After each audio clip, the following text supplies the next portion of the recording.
Or does some other.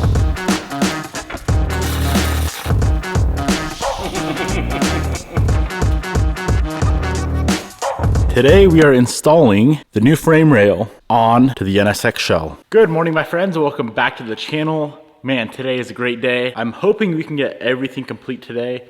And by we, I mean myself and my boy Vel, who should be here any second. This is such an extensive process that assembly, I definitely need my boy Vel.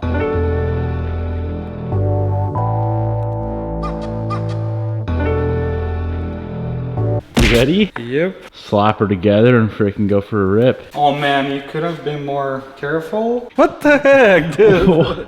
What, this? This, all this. Oh, that was right like that. It's supposed to be like that. It's not damaged. It goes right into like this. What about this? What about this? All this? What about all this? What? It's not Bent? Hardly. Oh, okay.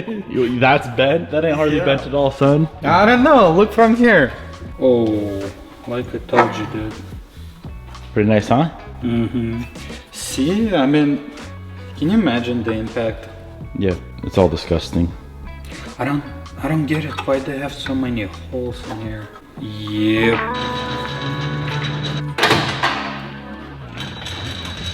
So what's the plan, Val? I want to start test fitting everything to understand where everything goes and what we need to straighten up a little. Looks like firewall needs to be beat up. You have a torch? Yeah. I think we're just gonna clean this up and make it more straight. Perfect. Let's do a quick test fit. That's a good look, Val.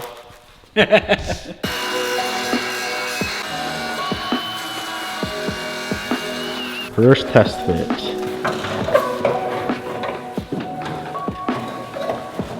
Okay, let's put it back. I need to grind this up a little.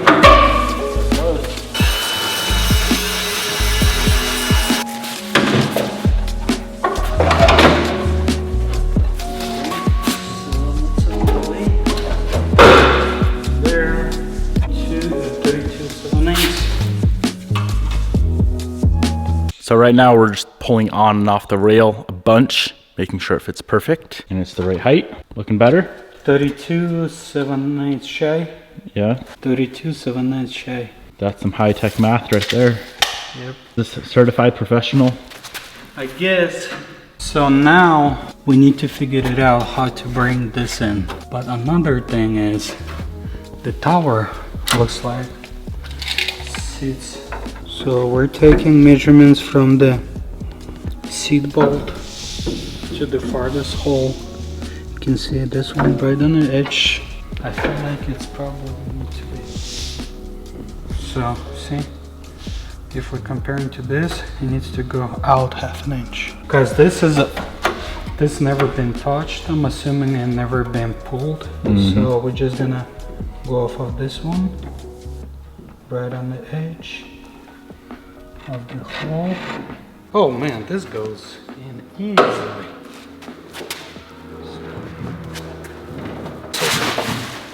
Okay, clamp it. Now it's...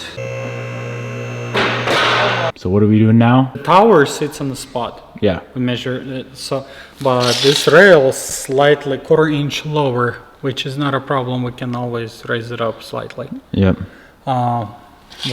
Now we need to see control arm locations if they're gonna be at the proper spot. Okay, so let's go to, it's right on the spot, dude. It's perfect? Yeah. If you want to go check it out, I'll hold it here. Yeah, right on the edge, okay. Dude, that's money.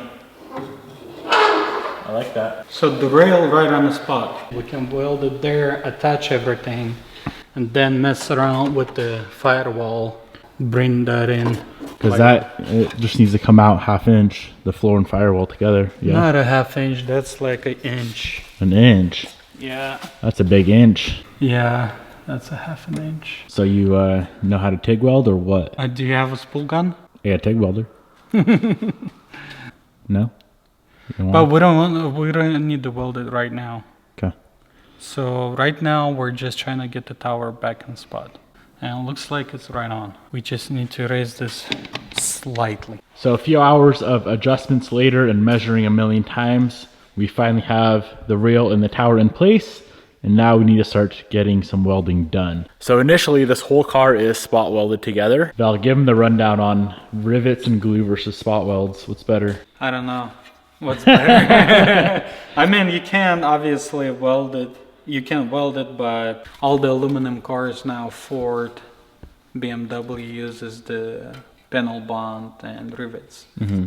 And it's not just a traditional rivet. So I went ahead and borrowed this from Bobby's dad, Bob. This is like a $10,000 freaking riveting setup. They're for self-piercing rivets, and that's what they look like. So say if you went and bought like a new Porsche or something and you're rebuilding that, you'd be dealing with this kind of stuff. So this car, I think it's just older technology, spot welded aluminum, as you can see here, all spot welded together. And we are going to be using the 3M structural adhesive with the self-piercing rivets. There are a few little pieces that do need to be TIGged together. I'm not very good at TIG welding, so Val's gonna give it a shot. I can figure it out. Just takes time. Yep. Tries and errors.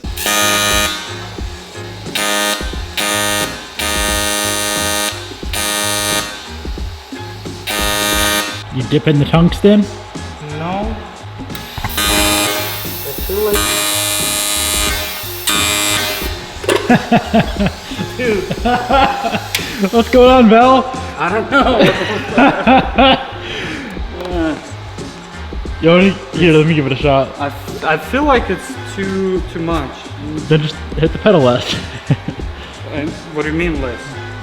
Just the pedal is the amperage adjustment. That makes sense? You don't have to full throttle her. Nah. No go? No go.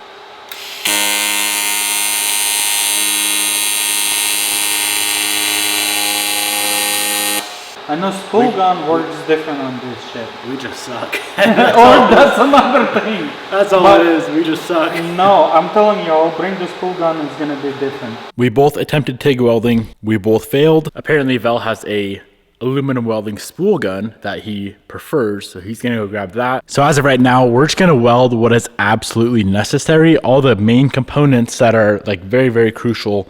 For example, this up in here, I am gonna go ahead and just have a professional weld that kind of stuff right up in here where the strut tower attaches. All that's gonna be professionally TIG welded on in place. So while Val is out grabbing that, I'm gonna go ahead and pull off the tower and rail and get both of them prepped and completely ready to go. So when Val gets back, we can go ahead, get this back on, get it in place, and get it fully secured to the chassis.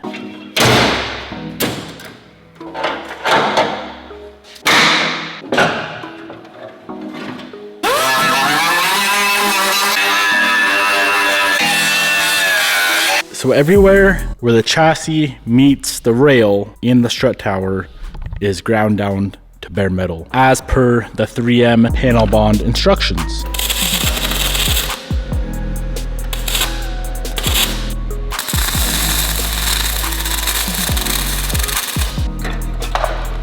Professional. What do you think? That'll work for the little amount that we needed to weld.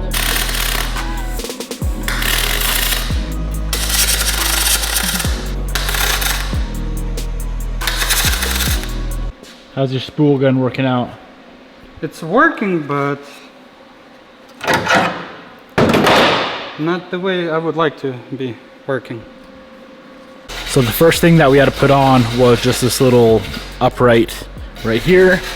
That had to go on before the frame rail. So we're getting that piece welded in first.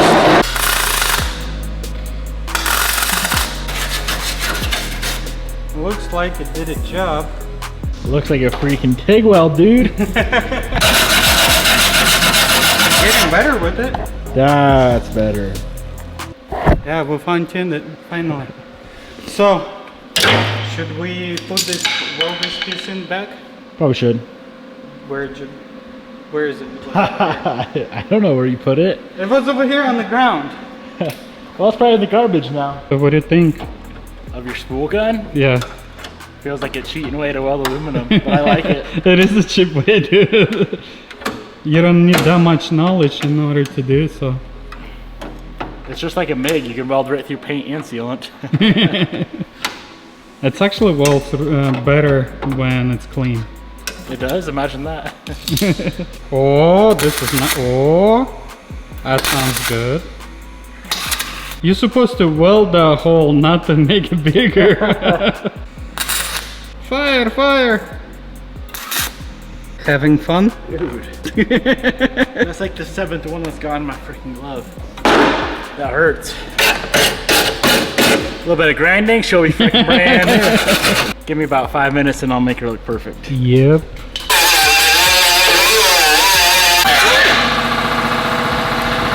Good enough? How she looks? Brand new. That's what I'm saying. So before we put the rail on, we're figuring out how to use this fancy rivet machine. I just did my first rivet. Look how freaking clean that is. Now Val's gonna try. Wanted to see if it's gonna bring the metals together, or we're supposed to clamp it really good before we do this.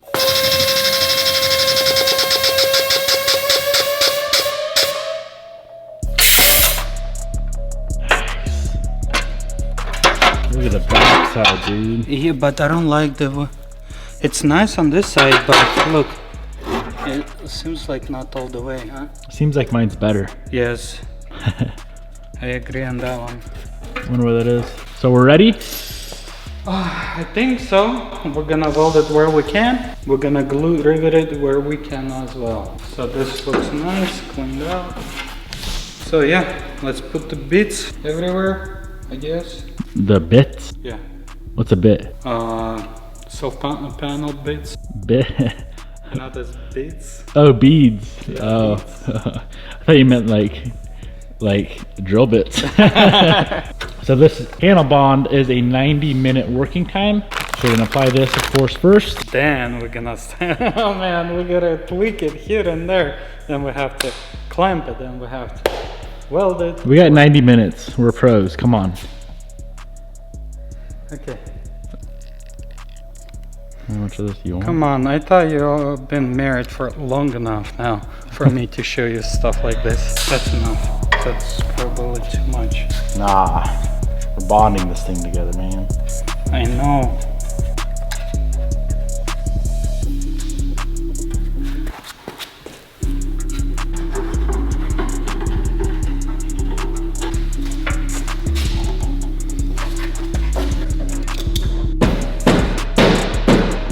Once you're gonna start clamping, it's gonna go back to the edge, so. That works good? Yeah, look, I feel like while we have the tower in place and we have that piece in place, let's clamp the back, let's clamp it over here, because then we will have Clamp to it or rivet it? rivet it, I mean. So rivet this. Yeah, at least couple rivets over there. First rivet going in. These things are fancy. Yes.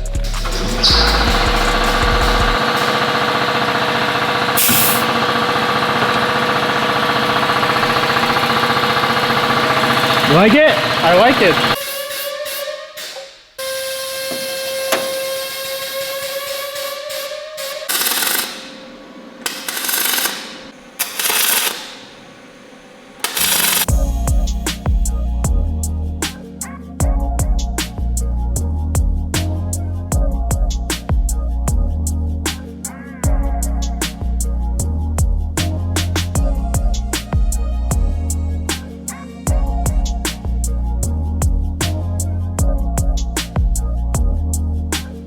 All right, so it's now the next day. I couldn't even really pick up the camera last night when we were putting the rail onto the car. So I thought the 2-part panel bond that we're using, the structural adhesive, this stuff here was a 90-minute work time. Happens to be only a 60-minute. And as you guys could imagine, there's a ton of things to get done in that short amount of time. Most importantly, all of the measurements, getting the strut tower in the exact spot it needs to be. Realistically, you have to get everything in the exact spot that it needs to be, and then you need to start welding everything in place and riveting everything in place. within that short freaking time frame. So it's done, it's in place. There is 3 more spots that I do need to go ahead and weld, and then we can move on to finishing it up with some seam sealer. So here's the untouched side. You can see all of this is seam sealed up in there, all up in here, and they put a ton up in here as well.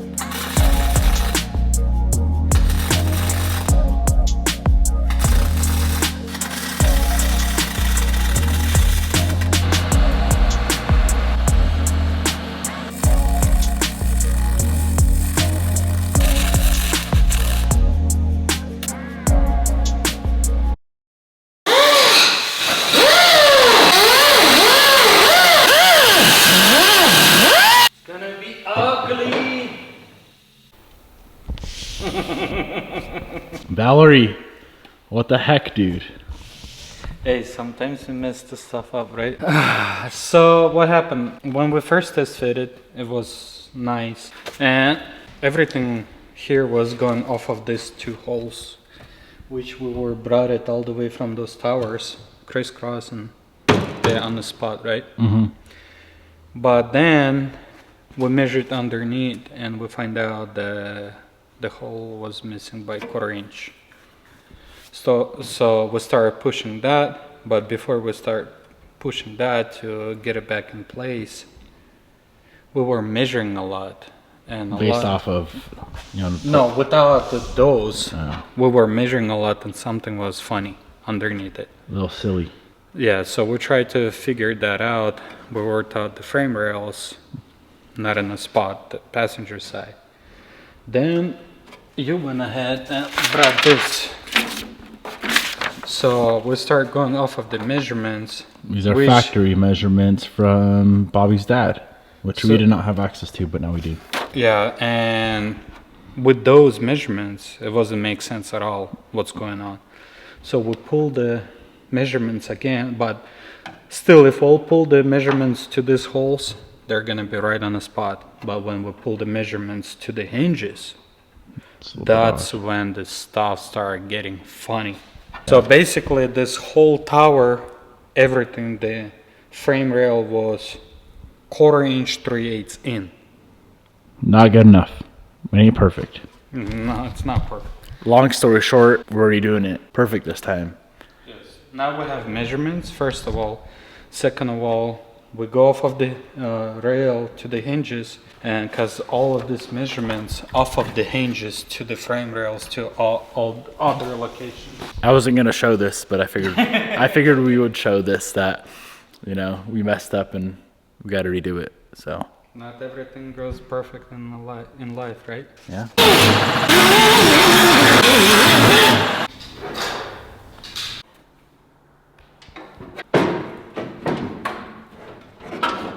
Not hours, but days later, we are now back in the position to most likely weld this rail back in place. Obviously, it goes without saying, the rail assembly should have never been welded in when we did. We're gonna make a few changes this time around. This time it's gonna be fully welded in, just like factory. We're not gonna be using any of the sealant, so we're not rushed. But before we do that, we're gonna go and test fit the OEM bumper with the bumper beam, headlights, both fenders, both front doors, and hood. We were only planning to test fit all of this when the uniside is going on, but of course the last thing I want to do is get this rail welded in place if it's not 100% perfect. So as of right now, it's in place using all of the factory measurements underneath and up top, but just to be sure it's perfect, let's test fit all of this.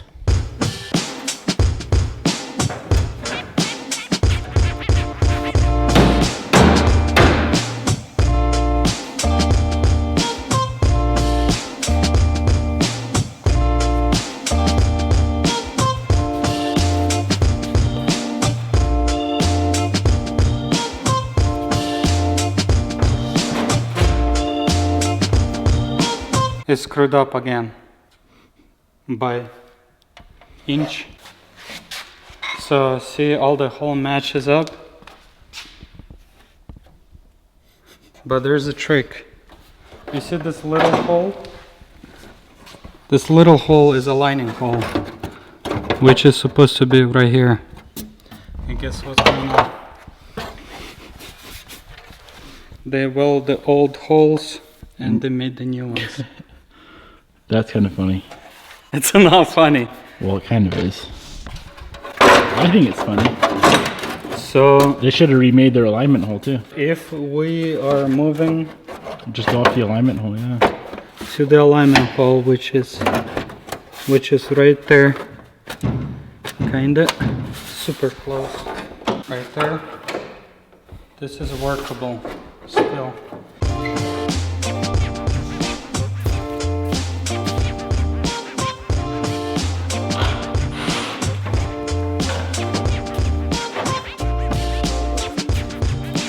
We are getting very, very close to welding everything in. We will weld in the rail first and then the uniside directly after we get the rail welded in. So the rail is 100% in place right where it needs to be. We just don't want to weld it in until all of our gaps are exactly where we want them. It's super tough getting everything aligned because we're dealing with stuff like this, where the previous shop or dude, whatever, just did the most janky stuff in the world. All of the mounts on the fenders are moved. Holes for the hood are completely slotted out.